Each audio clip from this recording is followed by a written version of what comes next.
साथियों नमस्कार। स्वागत है आप सभी का आपके अपने चैनल आर्यम स्टडी 24/7 में। तो साथियों, विविध प्रश्नोत्तरी आधुनिक भारत इतिहास, तो इसके जो छूटे हुए प्रश्न थे उन प्रश्नों को आज की वीडियो में कवर करने वाले हैं। तो हम लोगों ने लास्ट में प्रश्न जो पढ़ा था वो था हंटर कमीशन की रिपोर्ट में किसके विकास पर विशेष जोर दिया गया था। तो ये प्राथमिक शिक्षा पर। इसके आगे के जो प्रश्न हैं उनको आज की वीडियो में कवर करने वाले हैं।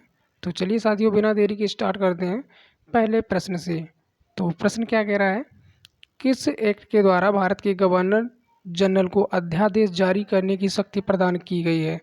तो ये की गई है इंडियन काउंसिल एक्ट 1861। और अगला है, किसने सर्वप्रथम प्रेस सेंसरशिप लागू की थी। तो ये लॉर्ड वेलेजली ने। आगे बढ़ते हैं,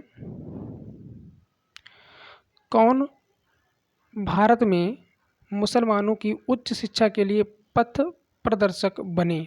तो ये बने थे सर सैयद अहमद खां।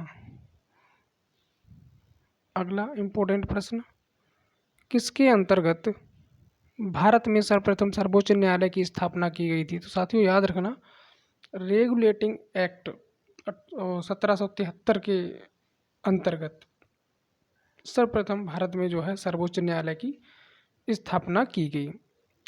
पत्रकार के कर्तव्य का निर्वहन करते हुए जेल जाने वाले प्रथम भारतीय थे। तो ये थे बाल गंगाधर तिलक। अगला है, स्वतंत्र भारत का अंतिम गवर्नर जनरल कौन था। तो स्वतंत्र भारत का अंतिम गवर्नर जनरल था सी राजगोपालाचारी। अगला है, गोदान और गबन, ये दोनों एक ही लेखक की रचनाएं हैं। तो किसकी हैं ये आपको बताना है। तो गोदान और गबन आपको पता होगा मुंशी प्रेमचंद की जो है दोनों रचनाएं हैं। और अगला काफ़ी महत्वपूर्ण प्रश्न है, बनारस हिंदू विश्वविद्यालय जिसे BHU के नाम से जानते हैं, पुस्तक किसने लिखी। ये एक पुस्तक है और एक विश्वविद्यालय भी है। तो बनारस हिंदू विश्वविद्यालय जो पुस्तक है वो लिखी थी मदन मोहन मालवीय ने। अगला है, guilty man of India's partition पुस्तक किसने लिखी थी।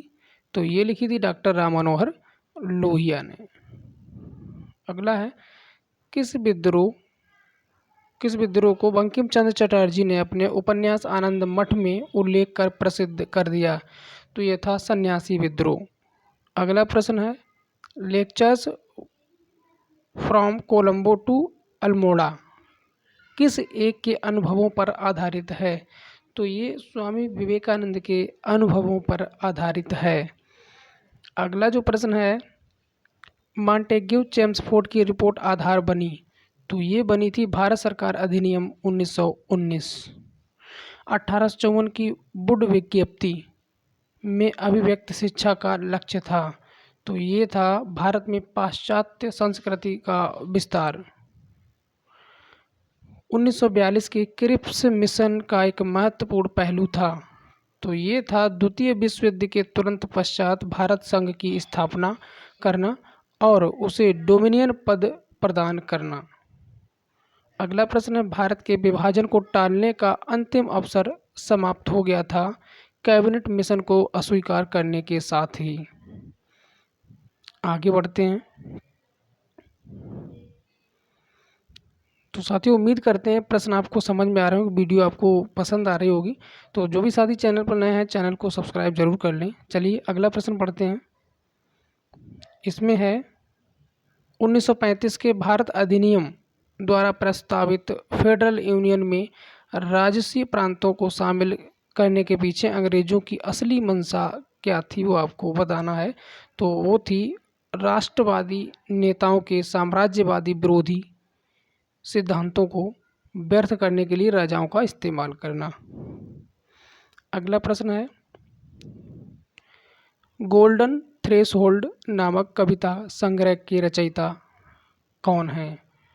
तो गोल्डन थ्रेशोल्ड ये जो कविता का संग्रह लिखा है वो लिखा है सरोजिनी नायडू ने। अगला प्रश्न, 1935 के भारत सरकार अधिनियम की कौन सी एक विशेषता नहीं थी। तो केंद्र के साथ ही राज्यों में द्वैध शासन, ये जो है 1935 के भारत सरकार अधिनियम की जो है एक विशेषता नहीं थी। अगला प्रश्न है, भारत में ब्रिटेन के सभी संवैधानिक प्रयोगों में सबसे कम समय तक चला, तो सबसे कम समय तक 1909 का इंडियन काउंसिल एक्ट ये चला था सबसे कम समय तक। अगला प्रश्न, इसका प्रस्ताव मई में आया। इसमें अभी भी भारत को विभाजन मुक्त रखने की आकांक्षा थी, जिसका ब्रिटिश प्रांतों से मिलकर बने एक संघीय राज्य का स्वरूप होना था। उपर्युक्त उद्धरण का संबंध है, तो ये है कैबिनेट मिशन से। अगला प्रश्न देखिए, उस समय जब नेपोलियन की शक्ति के सामने यूरोप में साम्राज्य धराशायी हो रहे थे, किस एक गवर्नर जनरल ने भारत में ब्रिटिश पताका फहराए रखी? तो ये लॉर्ड हेस्टिंग था। अगला प्रश्न है, कांग्रेस के नेताओं में से कौन एक कैबिनेट मिशन योजना के पक्ष में पूरी तरह से था? तो ये सरदार पटेल थे। अगला प्रश्न, भारत के स्वदेशी आंदोलन के दौरान लिखा गया गीत आमार सोनार बांग्ला ने बांग्लादेश को उसकी स्वतंत्रता संग्राम में प्रोत्साहित किया और उसे बांग्लादेश ने राष्ट्रगान के रूप में अपनाया। यह गीत किसने लिखा? तो ये रविंद्रनाथ टैगोर ने लिखा, आमार सोनार बांग्ला। और अपना जो जन गण मन अधिनायक राष्ट्रगान वो भी रविंद्रनाथ टैगोर के द्वारा लिखा गया है। अगला महत्वपूर्ण प्रश्न है, लॉर्ड मैकाले संबंधित हैं, तो ये किससे संबंधित है? लॉर्ड मैकाले साथियों याद रखना अंग्रेजी शिक्षा से जो है संबंधित हैं। किसने सुबह आज़ादी नामक कविता लिखी? तो ये लिखी थी फैज अहमद फैज ने। अगला महत्वपूर्ण प्रश्न, भारत में प्रथम 3 विश्वविद्यालय कलकत्ता, मद्रास और बम्बई की स्थापना किस वर्ष हुई थी? तो साथियों याद रखना, कलकत्ता, बम्बई और मद्रास विश्वविद्यालय की स्थापना 1857 ईस्वी में हुई थी। किसने सोम प्रकाश नामक समाचार पत्र शुरू किया? तो ईश्वर चंद्र विद्यासागर ने। अगला प्रश्न है, किस अधिनियम ने भारतवासियों को अपने देश के प्रशासन में कुछ हिस्सा लेना संभव बनाया? तो ये इंडियन काउंसिल एक्ट 1861 ने। अब साथियों कुछ महत्वपूर्ण जानकारी है भारतीय क्रांतिकारी संगठन के बारे में, तो वो हम लोग देख लेते हैं। चलिए स्टार्ट करते हैं। ये संगठन है, कुछ खास नहीं है, तो आप लोग इसको पढ़ लेना अपने से, भारतीय क्रांतिकारी संगठन।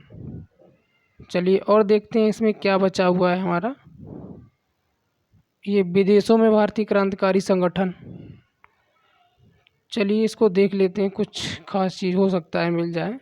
तो विदेशों में जो भारतीय क्रांतिकारी संगठन हुए उनके बारे में चर्चा की गई है इसमें। तो देखिए सबसे पहले दिया गया 1904 में जो है इंडिया हाउस एक संगठन है, उसके संस्थापक जो है श्याम जी कृष्ण वर्मा थे। और ये जो संगठन जो है कहाँ हुआ था? ये इंग्लैंड यानी लंदन में हुआ था, ठीक है। और दूसरा है 1906 अभिनव भारत, इसके संस्थापक वी.डी. सावरकर थे, ये भी जो है लंदन में हुआ था। और 1907 में जो है हुआ था एक, क्या नाम था इसका? इंडियन इंडिपेंडेंस लीग, इसके जो है संस्थापक थे तारकनाथ दास, और ये अमेरिका में हुआ था। और अगला जो है 1913 में गदर पार्टी, इसके संस्थापक लाला हरदयाल रामचंद्र व बरकतउल्ला, तो ये हुआ था अमेरिका में। और अगला देख लेते हैं, चलिए कुछ और बचे। 1914 इंडियन इंडिपेंडेंस लीग, इसके भी जो है संस्थापक थे लाला हरदयाल व वीरेंद्रनाथ चट्टोपाध्याय, तो ये जर्मनी में हुआ था, बर्लिन। 1915 इंडियन इंडिपेंडेंस लीग एवं गवर्नमेंट, तो इसके संस्थापक महेंद्र प्रताप थे, ये हुआ था काबुल यानी अफगानिस्तान में। और 1942 में हुआ था इंडियन इंडिपेंडेंस लीग, एक और हुआ था, इसके संस्थापक रास बिहारी बोस थे, और ये हुआ था टोक्यो यानी जापान में। और अगला एक 1942 में हुआ था आज़ाद हिंद फौज। तो ये जो है इसके संस्थापक रास बिहारी बोस थे। ये भी टोक्यो यानी जापान में हुआ था। तो थोड़ा सा यहाँ पे देख लीजिए ये क्या दिया गया है। 1943 में आज़ाद हिंद फौज का पुनर्गठन सिंगापुर में नेता सुभाष चंद्र बोस ने किया था। सिंगापुर में मतलब दोबारा से जो पुनर्गठन इसका हुआ था आज़ाद हिंद फौज का, तब नेताजी सुभाष चंद्र बोस ने किया था। वैसे रास बिहारी बोस ही होता है इसका आंसर। ठीक है, 1942 की अगर बात करें तो।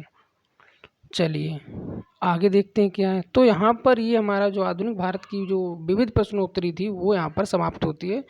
अब जो कुछ प्रश्न बचे हुए हैं, तो देखिए ये जो अगला टॉपिक आ रहा है राष्ट्रीय आंदोलन की महत्वपूर्ण तिथियाँ, ये कुछ डेट्स हैं, इसको हम सेपरेट वीडियो में जो है बना कर देंगे। चलिए कुछ खास नहीं, चलिए पढ़ लेते हैं, इनको भी पढ़ लेते हैं। वैसे मेरे हिसाब से अलग से इसका सेपरेट वीडियो हो तो ज़्यादा बेटर है। ठीक है, तो चलिए। और इसके बाद आता है कुछ विश्व के इतिहास के बारे में कुछ महत्वपूर्ण तथ्य हैं, उन पर भी चर्चा कर लेंगे अलग से वीडियो बनाकर। कुछ खास चीज़ें इस पर मिल सकती हैं। तो ये विश्व का इतिहास है, इसे भी अलग से एक वीडियो में पढ़ लेंगे। और यहाँ पर हमारा पूरा हिस्ट्री हो जाता है समाप्त। तो हम लोगों ने क्या क्या पढ़ लिया, भारत का इतिहास और भारतीय संविधान, ये दो चीज़ें हमारी पूरी की पूरी कवर हो चुकी हैं। और अब हम जो पढ़ने वाले हैं वो है भारत का भूगोल। तो भारत का भूगोल हम पढ़ेंगे अगले वीडियो में और अगले दिन। ठीक है, तब तक के लिए दीजिए इजाज़त, चलते हैं। नमस्कार, जय हिंद, जय भारत। और हाँ, चैनल को सब्सक्राइब ज़रूर कर लें।